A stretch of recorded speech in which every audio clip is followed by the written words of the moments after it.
I want to talk about the Trevor Lawrence hit because that was a big yeah. story. You did a video about that as well. Yeah, I was like, oh god. Oh boy, yeah, there's going to be suspensions incoming for that one. No, Well, maybe.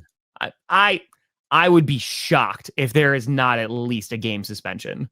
I thought the same thing too, and then because I compared it to the Flacco hit, True, John. and when Kiko Alonso rocked Joe Flacco on Thursday Night Football, Kiko was fined $9,000, not suspended for that hit.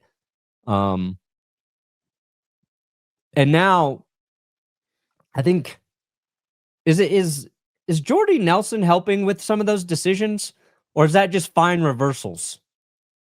You know, all those fines that got reversed this year, it was like signed off by Jordy Nelson for like different things. I don't know if they'll suspend him. You don't think so? I don't know. When I saw that hit, I was like, oh, for sure. But looking back at the Alonso hit, which was similar, this one I thought was worse. I thought this hit was a little bit worse. I don't know if he'll get suspended. And if he does, I think it'll just be for one game. But okay. When I watched that, because I watched it live, like everybody, I was like, fuck, that's one of the dirtiest hits we've seen. And there's some people trying to defend it, but it's you'll never know his intent. He put out a big statement today. It's as dirty as a hit as you can have. He knew Trevor Lawrence was going down. I don't care what any motherfucker says. He knew he was sliding, and he still elected to hit him high with his forearm in his head. He gave himself up. Yeah, it's dirty. Because here's the thing, right? It's the constant debate about physics and can you slow down and what have you. And listen, I think that there's some validity to a lot of these hits that we do see. That sometimes it's gravity, right? Like you see a bunch of roughing the path or BS. The defender every time. Correct. And they are punished for it, right?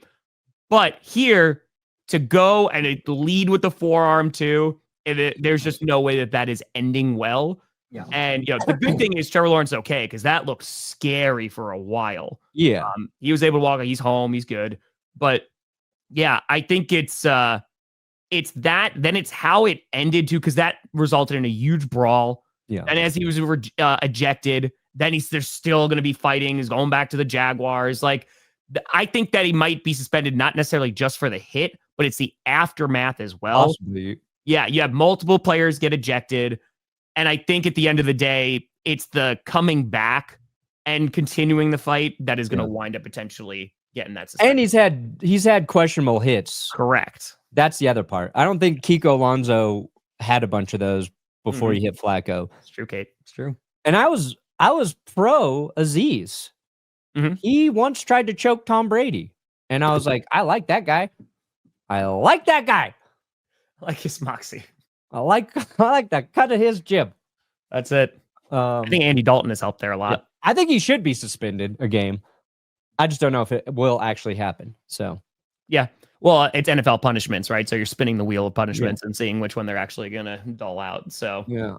That definitely helps.